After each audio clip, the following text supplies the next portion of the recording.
It has been 12 years since Governor Kitzhaber signed Oregon's charter school law, the last substantial reform of Oregon's K-12 education system. 12 years. Many other states in the country have been doing some very, very interesting things. Oregon has not. The governor has called this the transformation session. House Republicans took him at his word, and we brought bills to create more choice, innovation, and accountability in Oregon's K-12 education system. We brought bills to make the evaluation of our schools clear and understandable, to increase participation and success on advanced placement exams, to create achievement incentives, to give parents with children who have disabilities more school choices, to give low-income parents more school choices, and frankly, to give all parents more school choices. We brought bills to make it easier to start new, innovative public schools and equalize the funding for those new schools. We brought bills to give districts more flexibility over their cost structure, including allowing them to hire qualified community members to teach electives. We asked for a discussion. We asked for a negotiation. Frankly, my message was many of these bills are patterned after things that have been successful in other states. If you don't like these bills, look around the country, show us something that you like that's working that you would like to talk about, and let's have a conversation about that. Time and time again, the answer boiled down to, we just can't get there. The problem, ladies and gentlemen, is an education status quo lobby, or what some of my committee members have begun to call the panel of no, who are dedicated to not embracing any of the education reforms that are occurring in other places in the country. They have come forward time and time again when these bills had hearings and given us various reasons for why we couldn't or shouldn't do any of these things. I have boiled them down to a little cheat sheet that I keep with me, and it is too expensive, not necessary, too painful, not for Oregon, too risky, or just plain no, but give us more money. I want to make it very clear that, I've been involved in the education reform movement now for nearly 10 years, and I have come to believe that these groups are fundamentally disconnected from their membership. I have talked to countless teachers, principals, superintendents, and parents who want change. Matter of fact, many of the great ideas about reform come from within the system, from people within the system.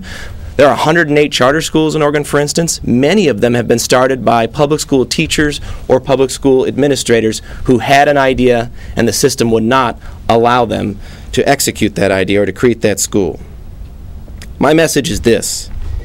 Yes, these bills on the list that you saw, they're going to die tomorrow when we pass a deadline for scheduling them for a work session.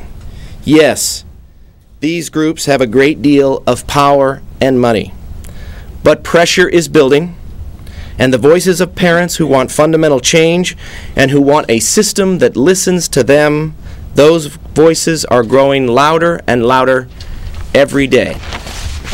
Representative Parrish? Thank you. Representative Julie Parrish, House District 37. Oregonians, by fluke or by design, they tied our house. They elected 9 new legislators who made a commitment that cutting days and programs could no longer be the only tools in our toolbox. Oregonians asked us to come to Salem and work together to move the dial forward for the future of our children, the future which they deserve. What Oregonians didn't understand is that that the advocates for the status quo in our classrooms, they come better equipped than we do when we get to the building.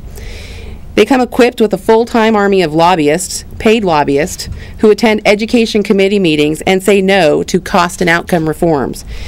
They come equipped with a PAC that adds contributions at a rate right now of $60,000 per month to advocate for the status quo. They come equipped with lobbyists who have been in this building since before I was born, advocating for the status quo. They come equipped with an agenda that serves the adults in the buildings, and they don't serve our children. They come equipped with the power and the control to outlast any legislator, any superintendent of education, and any governor. They come equipped with the ability to put the screws into the backs of any legislator whom they supported with the power of an endorsement, and they can crush a candidate who breathes a word of reform.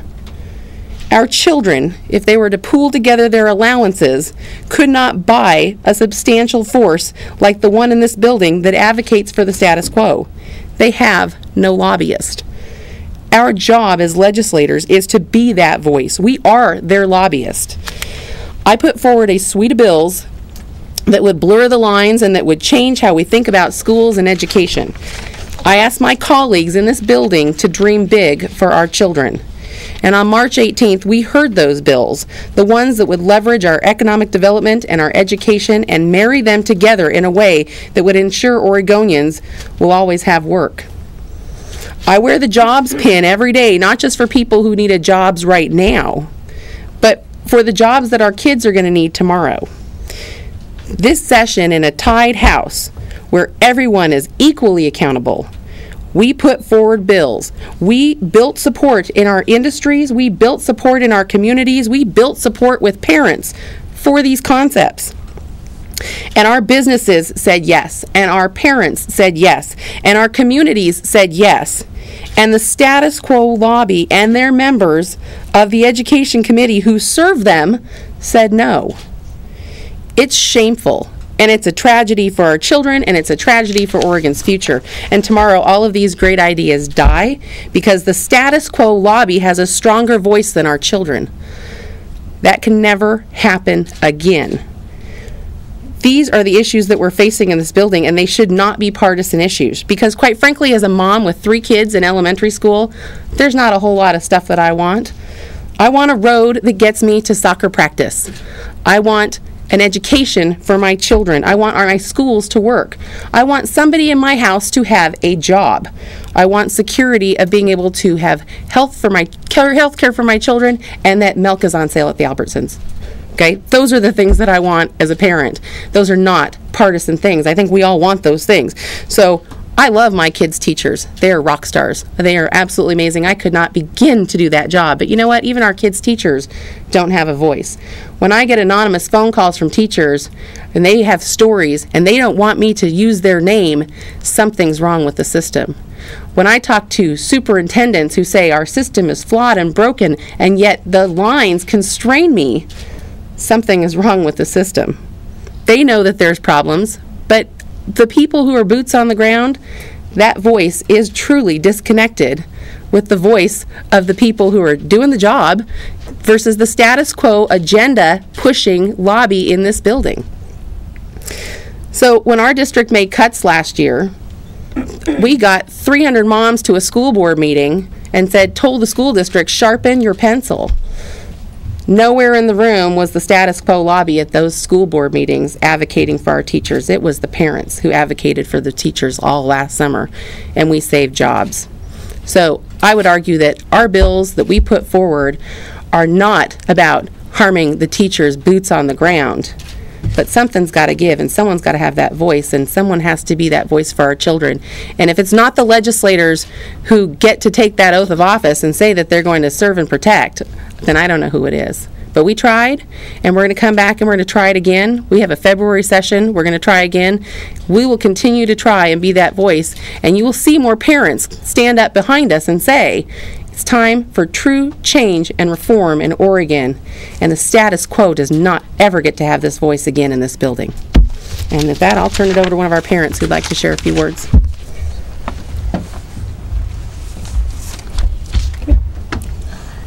I'm Anne-Marie Gurney, and I live in Northeast Portland, and this is my son, Ben, who has got the wiggles right now.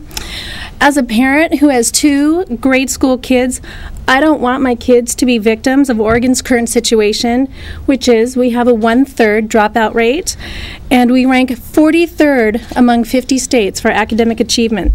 I have kids that in 10 years need to be ready to enter a workforce, or they need to be college ready. Oregon can't do that for me right now. They can make no promises for that.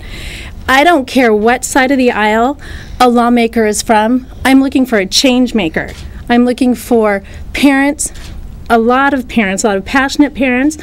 I am looking for amazing teachers, and I know there's many of them out there that want to be part of this change because they are passionate about education, and I want to be part of them. I want to be part of the lawmakers that are making change. I'm tired of the status quo. I have 2 kids that can't put up with it for much longer. Thank you.